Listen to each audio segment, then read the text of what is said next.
Last summer, towards the end of the season, two of my friends and I decided to embark on a camping trip near a local lake. After driving out to the campsite, we promptly set up our tents and enjoyed a pleasant dinner. The evening was filled with merriment as we gathered around a crackling fire, engaging in lively conversations. Time slipped away, and sleep seemed far off.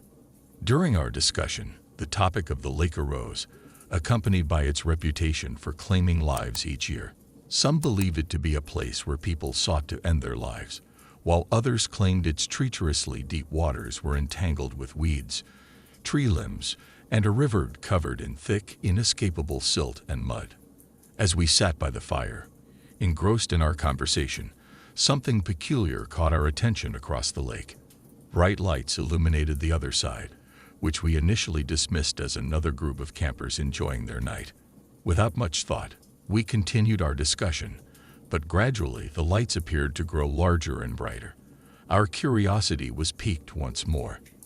The lights seemed to be moving closer to our location, defying the speed of any rowing boat, and considering motorboats were not allowed on the lake.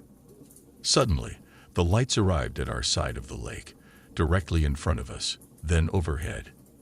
It felt as though we were being enveloped by this intense brightness, obstructing our vision from all directions. Just as quickly as it had appeared, the light vanished, leaving us in bewilderment.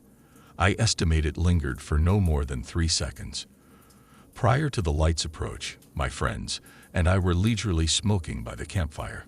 I distinctly recall observing my friend lighting a cigarette as the light drew near.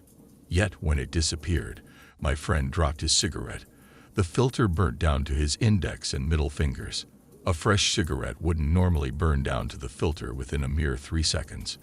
It seemed as though we had experienced a lapse in time that we couldn't account for. Moreover, our cigarettes had vanished without a trace. However, the peculiarity didn't end there. The strangest part was yet to come. The friend who suffered the burn started screaming, disoriented by the situation. His screams were the first sounds I could recall hearing after the light had passed over us. It felt as if I had been in some kind of trance until that moment. To my surprise, I noticed that I stood knee-deep in the lake, while my other friend waded further into its depths in complete silence. We called out to him, desperately trying to bring him back, but he remained unresponsive, continuing his march towards the middle of the lake.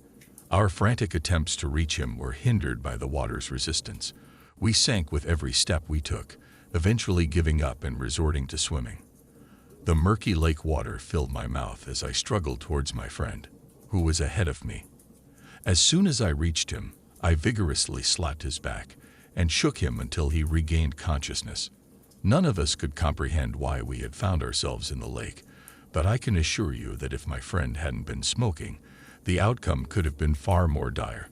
The lake's considerable depth in the middle, with my friend immersed up to his chest, left us dreading what could have befallen him and us.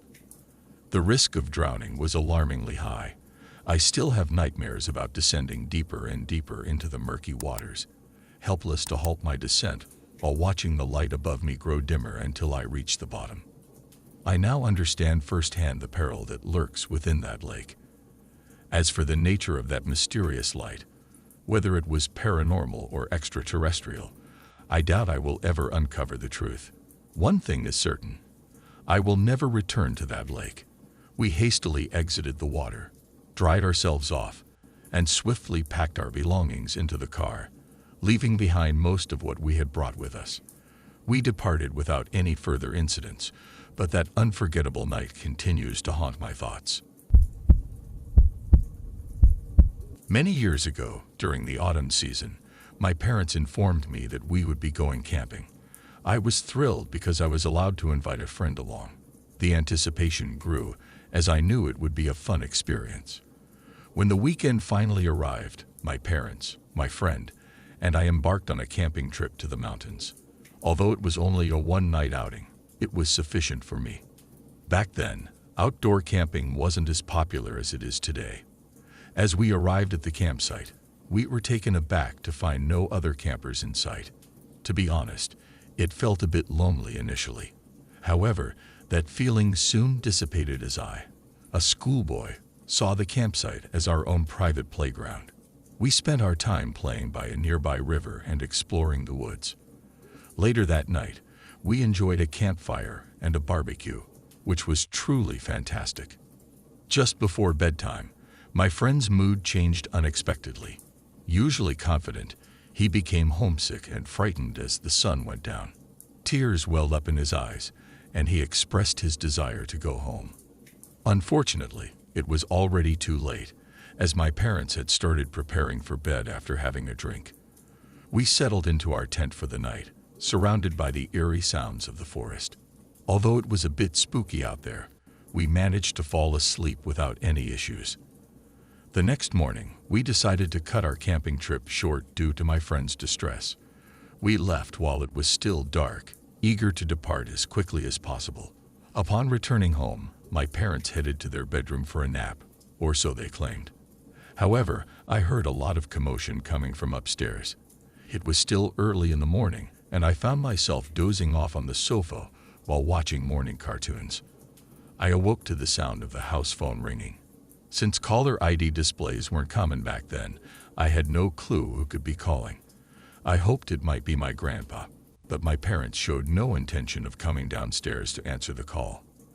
As it continued to ring persistently, I decided to pick it up myself. "Good morning," I greeted, and the voice on the other end belonged to a girl I didn't immediately recognize. From her tone, I guessed she was around my age, or perhaps an older woman with a youthful voice. Strangely, I hadn't shared my home phone number with any of my classmates. For a while, I remained silent, simply listening. The person on the other end mentioned that camp had been enjoyable the previous night, particularly the delightful shrimp at the barbecue.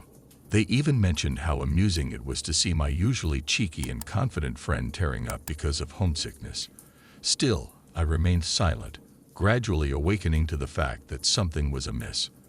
How could someone else know about our camping trip when there were only 4 of us? I couldn't answer that question myself, so I mustered the courage to ask the mysterious caller. After a moment of silence, which may have indicated shock, I received an answer I neither wanted nor expected. The caller stated, "Because we were together the entire time." Following those words, I heard a click and the dial tone, leaving me deeply unsettled. I was thoroughly freaked out, instantly suspecting that my friend had played a prank on me. I called him immediately, but he assured me that he hadn't told anyone about our camping trip except his parents. He was so embarrassed that he hadn't even mentioned his homesickness to them. When my parents finally came downstairs after their nap or whatever they had been doing upstairs, I questioned them about sharing our number or discussing the camping trip with anyone. They denied informing anyone or giving out our number, except to the person who reserved the campsite. In the end, I convinced myself, or perhaps hoped, that it was just a prank and nothing more. Yet, a strange sensation lingered within me, suggesting that we had been observed by someone that night in the woods. The last words I heard on the phone continued to haunt me, "because we were together the entire time." In 2009, during a summer fishing trip, I found myself in a remote area characterized by steep hills and cliff faces. It was a secluded place, not frequently visited by locals due to the challenging journey required to reach it. The river was reputed to harbor big game fish, which piqued my interest. Arriving on the weekend, I anticipated encountering a few fellow fishing enthusiasts, but to my delight, I discovered that I was the sole person pitched on the riverbank. After setting up my tent and taking some time to cook and relax, I settled into my sleeping bag for the night, with the intention of starting my fishing expedition at daybreak. As I peacefully slumbered, the tranquility was abruptly shattered by a jarring and dreadful noise. Startled awake, it took me a moment to orient myself, that disorienting feeling when you wake up in an unfamiliar place. Although the sound had ceased, I noticed that my tent was shaking. Glancing at my watch, I discovered it was 2 a.m. In a half-awake state, I reminded myself to remain calm and composed. At first, I considered the possibility of experiencing sleep paralysis, a phenomenon I had heard about. It could have been an auditory hallucination, but the realism of the situation made those explanations seem implausible. With a shudder, I realized this was no instance of sleep paralysis. Another unsettling thought crossed my mind: a rockfall.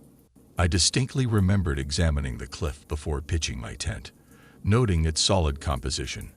However, the idea of a human presence outside my tent in the dead of night was too terrifying to entertain while alone in the darkness. Attempting to rationalize the situation and quell my rising fear, I pondered the possibilities. As I worked myself up into a frightened state, I acknowledged that sleep would elude me.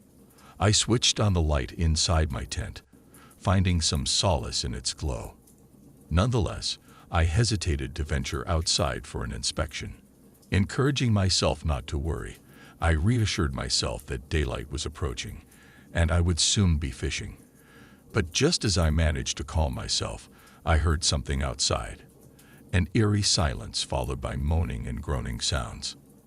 At that moment, a surge of fear overwhelmed me, and I felt like I might faint. Yet, amidst the growing illumination of the early morning, a thought crossed my mind. What if someone out there needed help? Concern for the well-being of another person compelled me to leave the safety of my tent.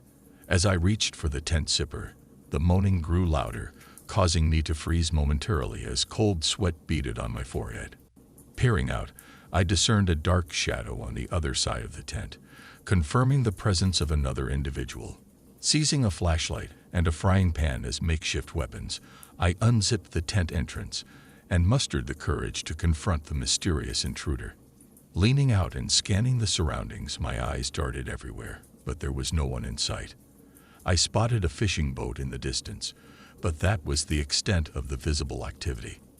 The shadow that had cast its eerie presence over my tent had vanished, leaving behind a deafening silence. Baffled by this inexplicable occurrence, I retreated into the tent. It dawned on me that, considering the tent was illuminated from the inside, I should not have been able to see a shadow outside. This peculiar phenomenon remained unexplainable. To calm my frayed nerves, I turned on the radio, hoping the sound would provide a semblance of security. Shivering within the confines of my damaged tent, I struggled to push the harrowing incident out of my mind. Time passed as I listened to the radio DJ's soothing voice between tracks, gradually regaining some composure. Suddenly, the roof of the tent collapsed inward with a horrendous crash, leaving me no room for doubt. This was no dream or hallucination. It was a real and terrifying ordeal. The tent roof had been utterly destroyed, and I had sustained injuries from its collapse. Overwhelmed by a sense of helplessness, I broke down and succumbed to tears.